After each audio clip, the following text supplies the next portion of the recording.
We lost 3 one-score games, and none of us are pleased with that. Ole Miss lost to an 8-loss Kentucky. An 8-loss Kentucky team. We're not even done with the full round one of the first college football 12-team playoffs, and people are already complaining, mostly SEC fans. But hey, man, welcome to the business of college football. Look, SMU is an embarrassment. Indiana is not an embarrassment. I was about to make a video yesterday about everybody's overreacting about the Indiana thing. They only lost by basically 2 possessions, blah, blah, blah. And then SMU came out, and Mr. Jennings threw back like 3 picks back to back to back, 2 pick sixes. Like, Penn State's offense wasn't even on the field until like the second quarter, and they were up 14-0. So that was embarrassing. Indiana was not embarrassing. Indiana was just a cause of the times. And when you talk about the grand scape of blowouts, right? This was no TCU Georgia, right? This was no Armed Forces Bowls. This was no 2008 GMAC Bowl, Tulsa 63, Bowling Green 7, okay? They understand that there's been worse blowouts, and blowouts happen in college football in playoffs. So the question that I want to get answered is, did the committee make a mistake by having SMU in, by having Indiana in, or do we just have too many goddamn people in this playoffs? I don't know, but one person who is whining and complaining about it is one Lane Kiffin, someone who's has nothing to do with the playoffs at all, has been complaining that because he beat Georgia, he deserves to be in the playoffs. There's a bunch of Alabama fans telling me they deserve to be in the playoffs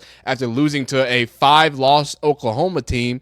So we're going to get deeper into that, listen to what Lane Kiffin has to cry about, and then get a little deeper into it, man. I really appreciate y'all watching these videos. If you like it, dislike if you don't like it, subscribe if you enjoy college football, and let's get into it. Look, before we get into it, I don't want you to think I'm just some anti-SEC type guy. I mean, I'm a Texas fan. I'm probably the biggest, most obnoxious SEC guy of all time. My issue was that yesterday, after the Indiana loss at Penn State, people were acting like Indiana was like they were just a full team of Make-A-Wish kids, dog. They lost by 2 possessions. They were down mostly, 17-3 for most of the game, right? And we got Lane Kiffin crying and boo-hooing. It was 13-0. So here's Lane Kiffin first off saying, real exciting competitive game, CFP playoff. It was at halftime, 13-0. Is that bad?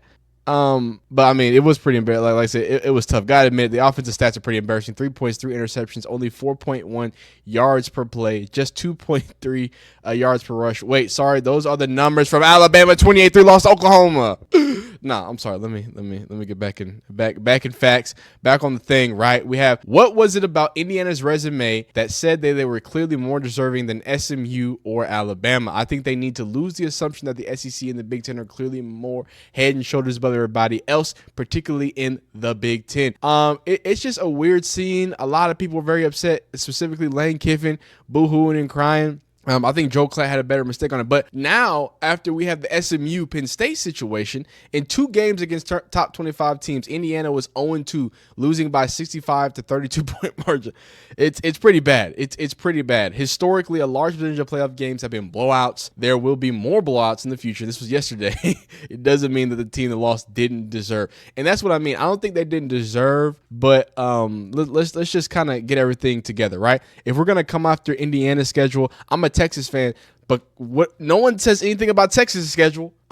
We beat a 6th ranked SEC team, 10th ranked SEC team, 11th, 12th, 13th, 15th. Like, we beat nobody at the end of the day and lost to Georgia twice when we had a fair chance to do so.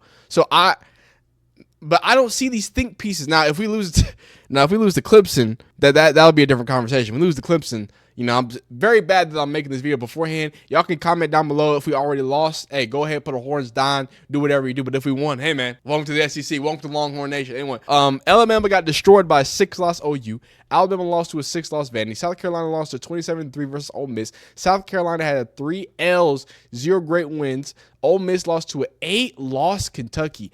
An 8-loss Kentucky team. Ole Miss lost to a 5-loss Florida. Let's wrap this up, because I'm talking about all these people, and we can get deeper into the whole idea of, we should be mean at the committee. But my thing is that of all people to be upset at the committee, Lane Kiffin, after you lost to Kentucky and Florida? Way to keep us at the edge of our seats, committee. Riveting. Should have devoted that to 4-8 Kentucky. I think my biggest issue with all this is that it just seems like we just want to reward losers, right? We want to sit here and say a team with 3 bad losses can be in the playoff because they are better talented. And for me, as someone who enjoys the game of college football, I think we just got to be able to be big boys enough to just accept what it is. Some teams are going to get blown out in the first round of the playoffs. There's 12 teams. Maybe if we acknowledge not having 12 teams instead of having another mediocre team, we're over here juggling Ole Miss, Bama, South Carolina, a bunch of mediocre teams that could have been in place of a mediocre team in Indiana, in a mediocre team in SMU. I don't want to see a bunch more mediocrity, right? I don't want to see Penn State get embarrassed by another mediocre team for that mediocre team to go get embarrassed. You're telling me that you would trust Ole Miss in Indiana's spot, right? Let's say that they are, it's at, what's it called? Ole Miss, right? Let's say instead of Notre Dame has come to Ole Miss. Let's say they beat Notre Dame.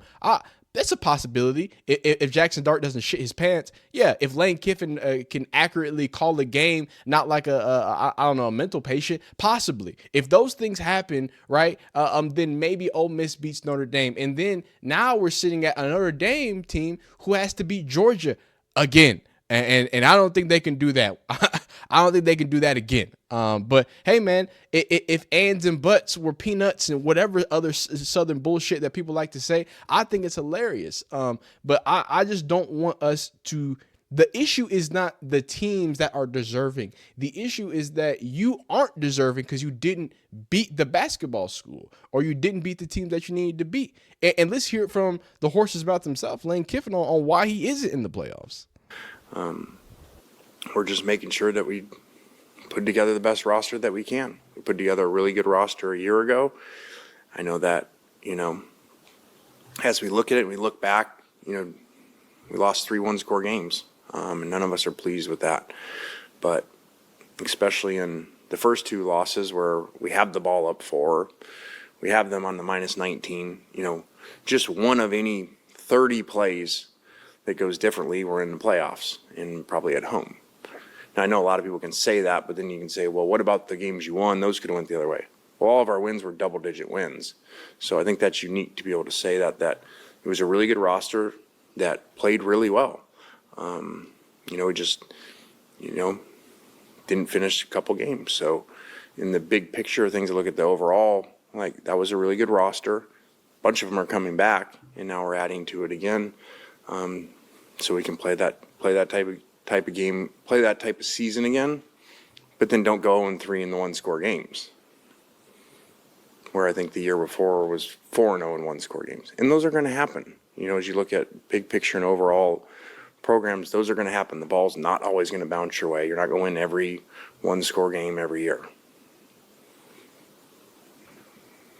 What do you think of Austin Simmons' recruiting efforts on social media? Is he a part of meetings as well, if you can get into that? Austin's done a really good job. He's up here a lot, always asking us who we're on, going to meals with the recruits when they're here, and developing relationships with them and being very active. Again, we talk about legacies and what you leave. He saw the best to ever do it in Jackson at that. So yeah, and I'll let him finish off because he's talking more about recruiting. I want to talk about more about him losing and being a loser because he lost. And he does not belong in the playoffs. But just as long as Lane Kiffin can tell you first, because I'm going to continue my yap session here. Because going to Alabama fans, right? What? Are you serious? You lost to a 5-loss Oklahoma team, dog. And you want anybody to have any respect for y'all? I don't want to hear it. Ole Miss fans, look, y'all beat Georgia. But Alabama beat Georgia. Yeah, but they didn't lose to Vandy and a 5-loss Oklahoma. That is the most disturbing thing, like disturbing my soul. That you crimson, whiny motherfucking horns tooth wearing, sweet tea drinking, snaggletooth individuals are coming on here and dare have the word playoffs in y'all's vicinity. Did y'all watch the games that y'all played? Did y'all watch that? Look, I'm a Texas fan. We lost to Georgia twice. Y'all beat Georgia. Merry Christmas. Merry Christmas. But guess who's in the playoffs? Guess who won their hypothetical games? Because look, Texas, we didn't have a good strength schedule. That's great. That's phenomenal. But my issue is boo-hooing about it. Everybody thinks they're Florida State now. Everybody thinks there's an injustice that's been done to them. No, dog, you lost 3 games. It should go to the people who are deserving. It should. Because that's how meritocracy works, baby. That's how it works. If you show up and win, you get rewarded for that. What are you talking about? Y'all got mad when what happened to Florida State? Okay, well then we'll start giving to deserving people, and now we give it to the 11-1 Indiana, and now it's a problem. Now we should have gave it to the 3-loss Alabama team. Are y'all even like, come on, dog? If we put 2 3-loss SEC teams and Clemson in, we got bigger fish to fry, dog. We've got some serious issue. I don't even think Texas should have been allowed in the playoffs. To be honest with you, I don't know why they let us in. I think you should. I am someone who think you should get penalized for losing a championship game. You lost, dog. Win the game. It's okay to have consequences for losing. It's not about all perfect. March Madness, does the perfect team always work there? Do they get a best of 3 to make No. Cinderella stories happen. Things happen. Welcome to college sports. Welcome to it, son. Right? You beat the basketball team, Lane Kiffin. You can be tweeting about BS in the playoffs. You can be making snarky remarks about your team while having an actual meaningful game to play next. But alas, Lane Kiffin, the only time you've ever played for a meaningful game is when you were under Nick Saban. So Merry Christmas and Happy New Year. Shout out to you Alabama fans too.